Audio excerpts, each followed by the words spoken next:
Mark Meckler, Convention of States. How are you, brother? I'm good. How are you, my friend? I'm good. Let me ask you a question. This fight over the debt ceiling. Even if we got everything that was in that initial bill that was passed, the trajectory is not fixed, is it, Mark Meckler? No, absolutely not. I mean, I looked at the original deal, and, you know, as my dad used to say, it's better than the sharp stick in the eye, but not a lot. And there's really the expectation that some people have or create that Washington is going to fix itself is simply not accurate, is it? Well, it's certainly never been accurate in my lifetime, Mark, and I would argue that it's not been accurate in the entire history of the country. If you go all the way back to the Washington administration, the very first administration, every administration since then, with the exception of Coolidge, has grown the size and scope of the federal government. So those of us who love liberty, believe we need a smaller and less intrusive federal government, we should know by history Washington, D.C. is never going to do that. Do you think the problem is that we have the wrong principles, largely free market, largely sort of constitutional conservatism and so forth? Or do you think that these elements within our society for so long have been eating away at the foundations that we need to get back and fix the foundations? Yeah, I think, Mark, the way I would describe it, it's a structural problem. In other words, what we've done is we actually have broken the structure of our system of governance in Washington, D.C. Congress has done it. Presidents have contributed to it. Largely, the responsibility falls on the federal courts, who have exponentially expanded the authority of the federal government. That's why we have this big, bloated, overreaching federal behemoth. It's going to take structural reform to bring it back down to size. And how do we get structural reform to bring it back down to size? Well, there are two options. Option number one is we go to Washington, D.C., and we beg them to do it for us. And I laugh. I can't say that with a straight face because, look, they're human beings. They don't have the incentive to make government smaller. That's a painful and difficult thing to do, and it doesn't line their pockets, and it doesn't give them more power. The second way is we use the second clause of Article 5. We call a convention of states, and we propose amendments that will effectively impose those restrictions on the federal government. Members of Congress, Republicans in particular, do you get many of them out there on the campaign trail when they're running for office or at all, at press conferences and so forth, and say, look, I want to get spending under control. I want to get the government out of control. I want to shrink the government. And so I support Convention of States. I don't hear a lot of that, do you? No, very little of it, Mark. In fact, very few of them will weigh in. I think, they lack the courage to do it. And the reason they lack the courage, and it actually really drives me crazy, is because there is a fringe on the right that's against the idea of calling a convention of states. And when I say a fringe, I want to be really blatant and direct about what I mean.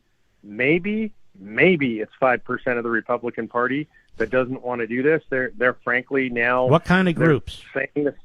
Oh, groups like Eagle Forum, groups like Concerned Women for America, groups like the Birch Society, and they parrot the talking points of the radical left on this. And so I think with the politicians, it's not that they believe those folks.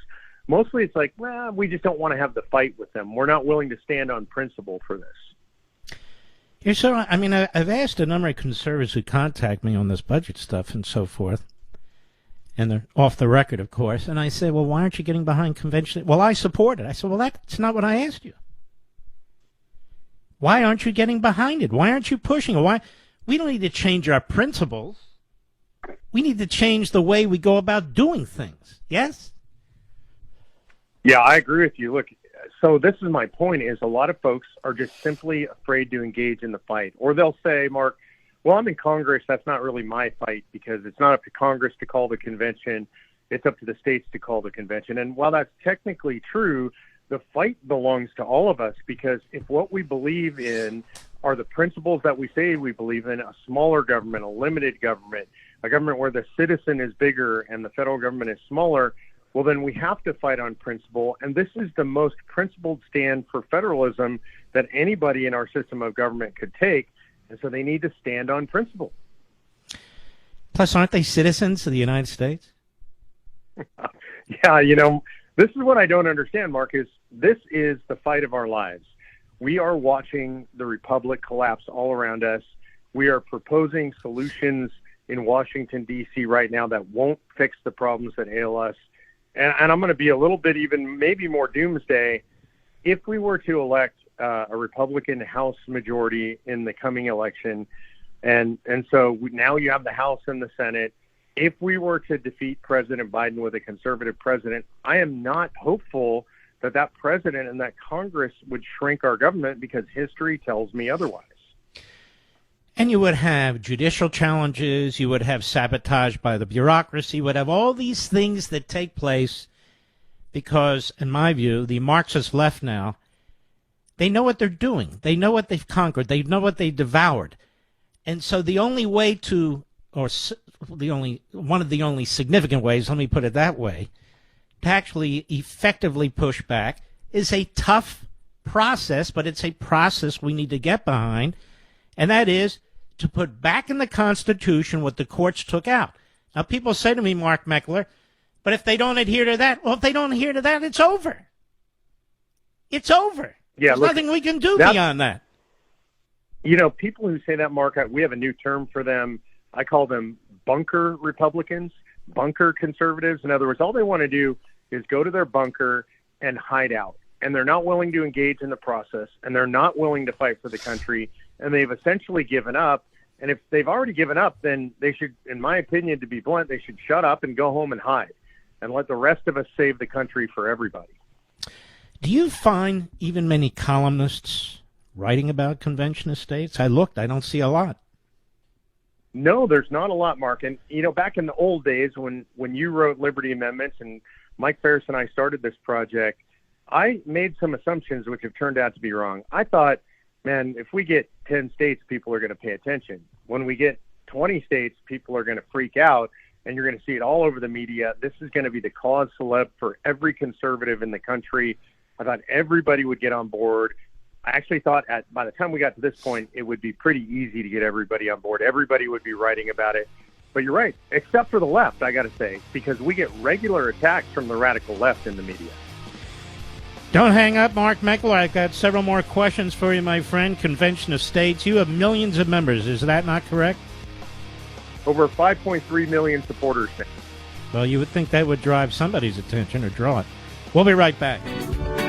Mark Levin, the research arm of conservative media. Call in now, 877-381-3811. Now, Mark Meckler, I received a text from my stepson, David, earlier today, telling us that at a press conference, Ron DeSantis endorsed Article 5 Convention of States to deal with, in particular, term limits in the budget.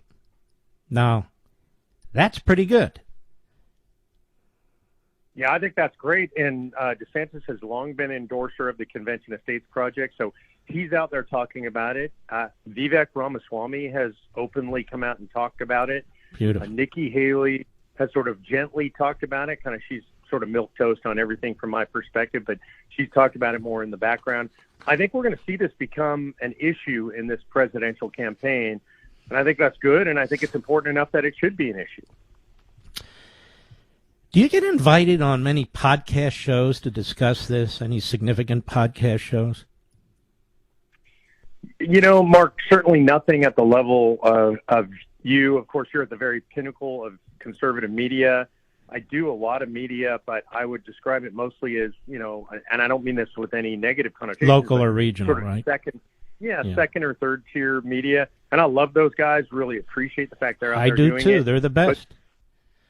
But very few what you would call national names have me on. It's just not something that they see as either important or on their radar.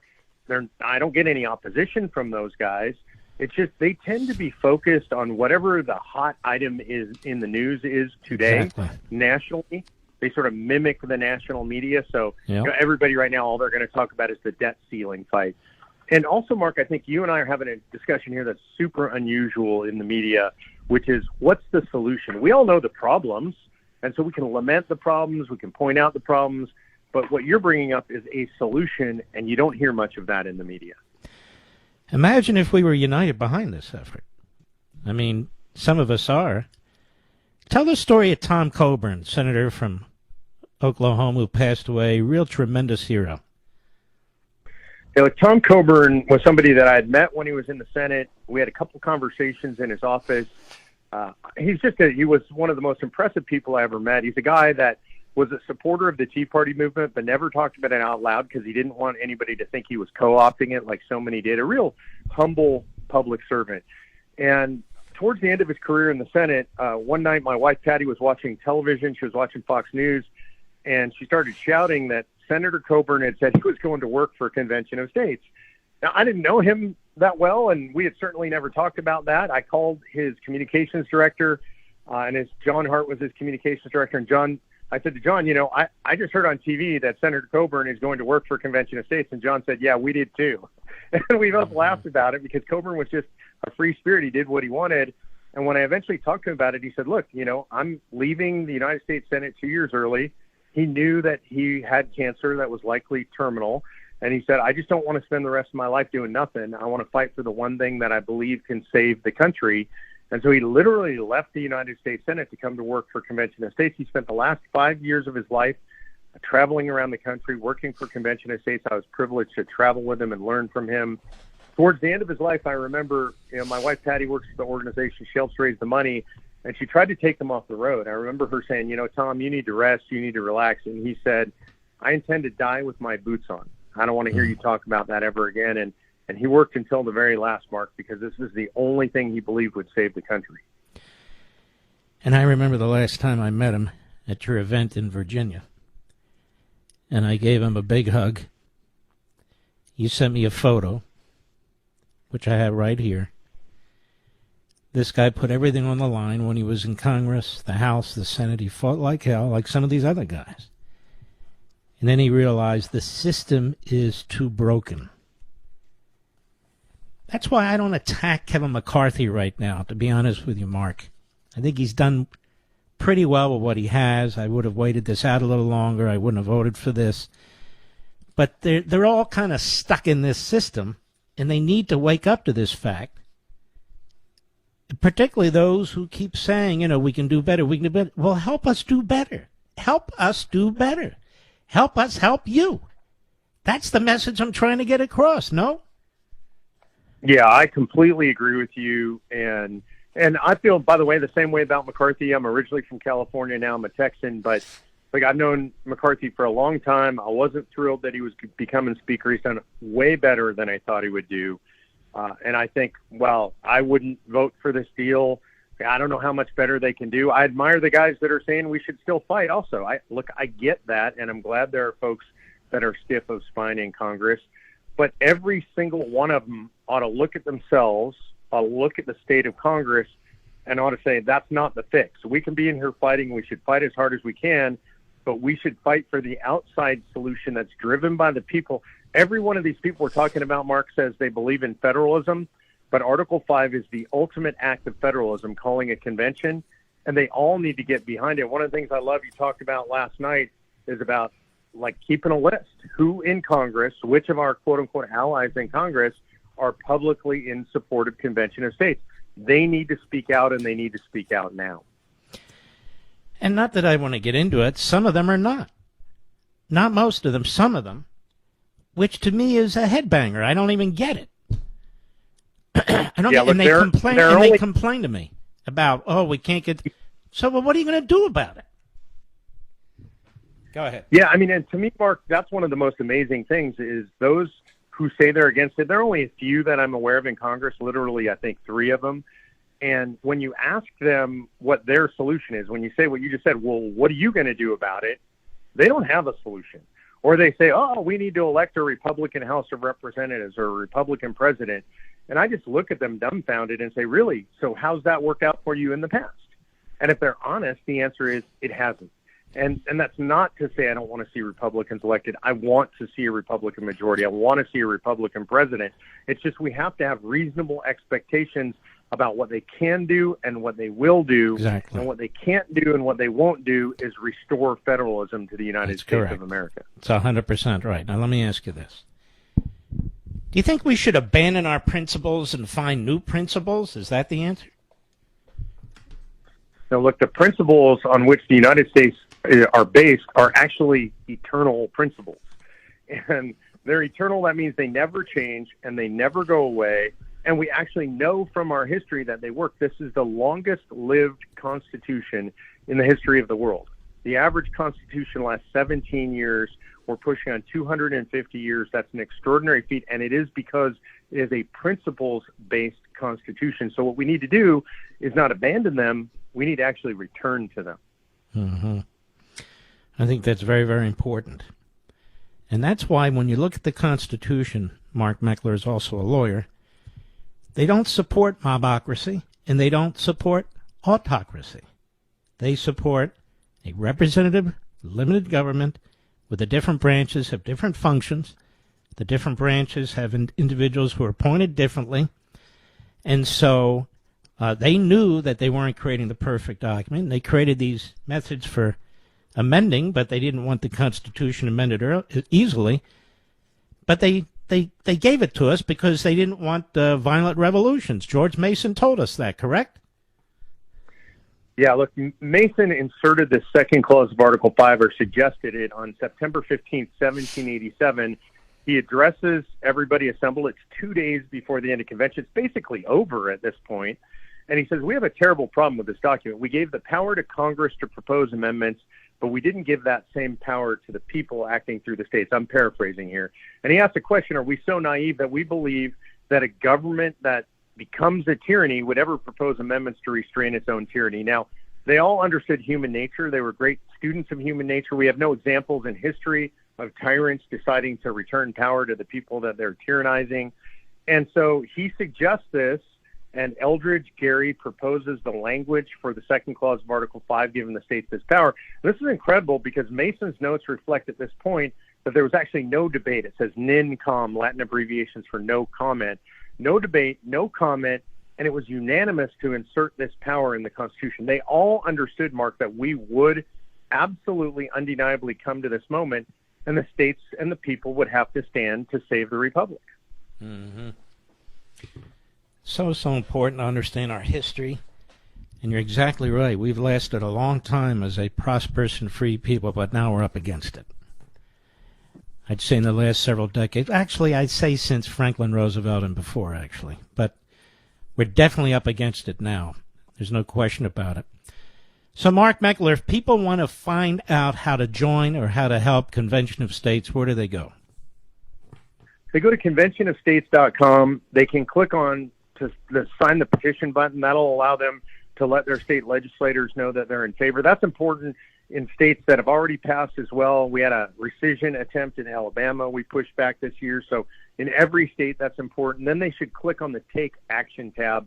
This is the most important thing, Mark. Look, you have been in this fight literally since you were a kid, and you've been taking action your whole life, not just talking, but taking action. Everybody out there needs to take action. They need to be involved in the fight. So if they click on the Take Action tab, they can get involved in a meaningful way. How many states do we have so far?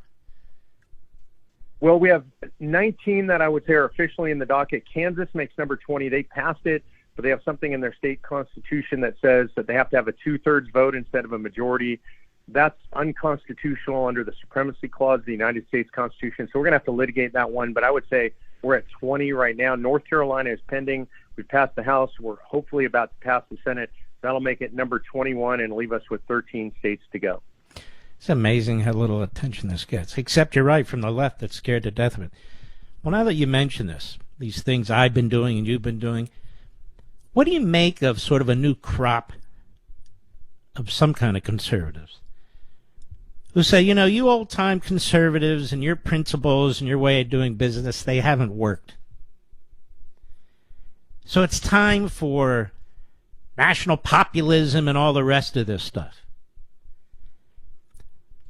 I just feel like I'm dealing with I feel like I'm dealing with Marxists. You know what I mean? It's like, forget the history, forget the past, forget the guys that came before. And I'm not even talking about me. Forget all the great thinkers. Forget all them. Today is the day. Do you know what I mean? Yeah, look, those people are not conservatives, Mark, because conservatives stand for conserving that which is eternal, those principles upon which this country was built. It doesn't mean that you don't move forward, but it means you maintain the eternal principles, you conserve that which is good and great and beautiful in the country's history, and then you build on top of that. You know, Mark, when the Tea Party movement started, this goes back to 2009, I remember one of the things that really bothered me, so this has always been the same, is there were folks in the Tea Party movement that pretended like people like you and others who had come before us didn't exist. Like we were the first conservatives ever in the United States of America.